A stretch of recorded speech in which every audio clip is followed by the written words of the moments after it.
ಆತ್ಮೀಯ ಸ್ನೇಹಿತರೆ ನಮಸ್ಕಾರ. ಕಾಯಕ, ದಾಸೋಹ, ಗುರು, ಲಿಂಗ, ಜಂಗಮ ಹೀಗೆ ಸಾಕಷ್ಟು ಉದಾತ್ತ ಆಚರಣೆಗಳನ್ನು ಜಾರಿಗೆ ತಂದವರು. ಜಗತ್ತಿನ ಶ್ರೇಷ್ಠ ದಾರ್ಶನಿಕ, ಶ್ರೇಷ್ಠ ಸಮಾಜ ಸುಧಾರಕ, ಮಹಾಮಾನವತಾವಾದಿ ಜಗಜ್ಯೋತಿ ಬಸವಣ್ಣನವರು. ಹುಟ್ಟಿದ್ದು ವಿಜಯಪುರ ಜಿಲ್ಲೆ ಬಸವನ ಬಾಗೇವಾಡಿ. ತಂದೆ ಮಾದರಸ, ತಾಯಿ ಮಾದಲಾಂಬಿಕೆ. ಬಹುದಿನಗಳ ಜಪ ತಪ ಮಾಡಿದ್ದ ದಂಪತಿಗಳಿಗೆ ಒಂದು ಗಂಡು ಮಗು ಜನಿಸುತ್ತದೆ. ಅದೇ ಸಮಯಕ್ಕೆ ಜಾತವೇದ ಮುನಿಗಳು ಈ ಮಗುವನ್ನು ನೋಡಿ, ಇದು ಸಾಮಾನ್ಯವಾದ ಮಗುವಲ್ಲ, ಈ ಮಗು ಧರ್ಮ ಪುರುಷ, ಲೋಕ ಕಲ್ಯಾಣಕ್ಕಾಗಿ ಹುಟ್ಟಿ ಬಂದವನು, ಇವನಿಗೆ ಬಸವ ಎಂದು ಹೆಸರನ್ನಿಡಲು ಹೇಳುತ್ತಾರೆ. ಹುಟ್ಟಿನಿಂದಲೇ ತುಂಬ ಜಾಣನಾಗಿದ್ದ ಬಸವ ಬಹಳ ಚುರುಕನಾಗಿದ್ದನು. ಬಾಲಕ ಬಸವಣ್ಣನ ಭಕ್ತಿ ಶ್ರದ್ಧೆಗೆ ಮೆಚ್ಚಿ ಜಾತವೇದ ಮುನಿಗಳು ತಮ್ಮ ಗುರುಕುಲದಲ್ಲಿಯೇ ಆಶ್ರಯ ಕೊಟ್ಟು ವಿದ್ಯಾಭ್ಯಾಸ ಕೊಡಲು ನಿರ್ಧರಿಸುತ್ತಾರೆ. ಬಸವಣ್ಣನವರ ದಿವ್ಯ ಜೀವನ ಪ್ರಭೆ ದೆಸೆ ದೆಸೆಗೆ ಹಬ್ಬಿತ್ತು.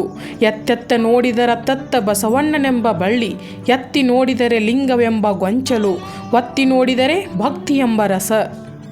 ಇವರಿಗೆ ಗಂಗಾಂಬಿಕೆ ಮತ್ತು ನೀಲಾಂಬಿಕೆ ಎಂಬ ಇಬ್ಬರು ಧರ್ಮಪತ್ನಿಯರು.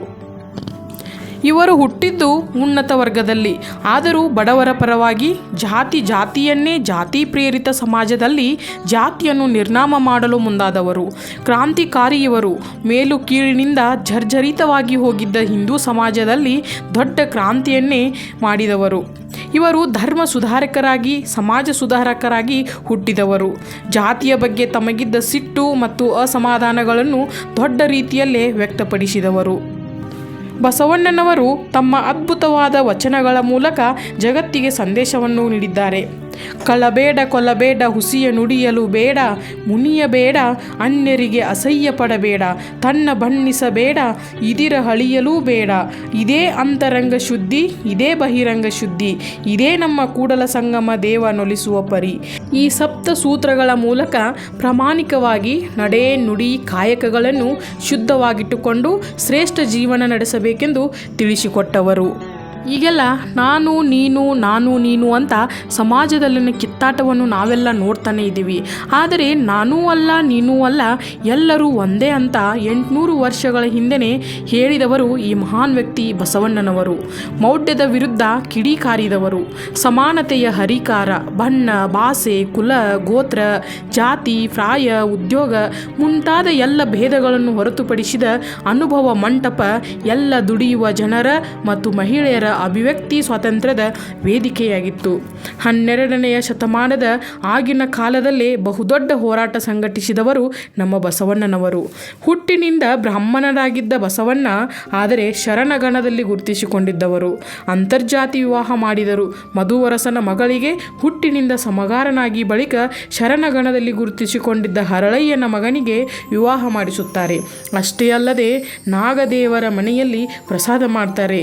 ಕಳ್ಳಭದ್ರನ ಹೃದಯವನ್ನೇ ಪರಿವರ್ತನೆ ಮಾಡ್ತಾರೆ. ಅವತ್ತು ಜಾತಿ ಜನಾಂಗಗಳನ್ನು ಸೇರಿಸಿ ಮೇಲ್ವರ್ಗ ಕೆಳವರ್ಗ ಯಾವುದೂ ಇಲ್ಲ, ಎಲ್ಲರೂ ಒಂದೇ ಅಂತ ಹೇಳಿ ಸಮಾಜ ಸುಧಾರಣೆಗೆ ಪ್ರಯತ್ನಪಟ್ಟವರು.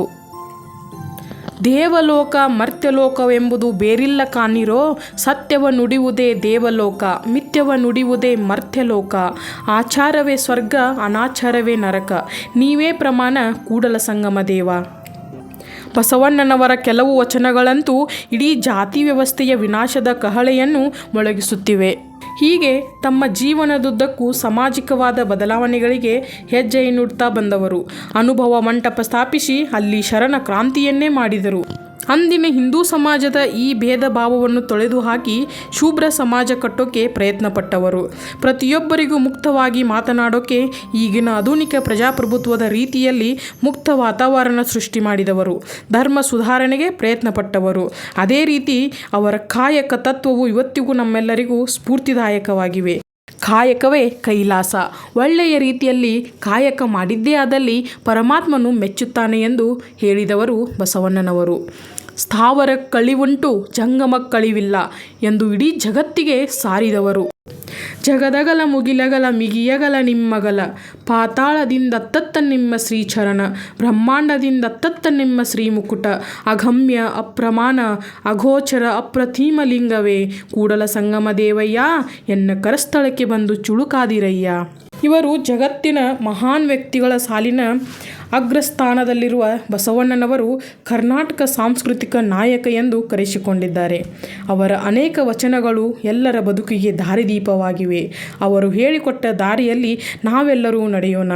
ಮತ್ತೊಂದು ವಿಡಿಯೋದಲ್ಲಿ ಸಿಗೋಣ. ನಮಸ್ಕಾರ.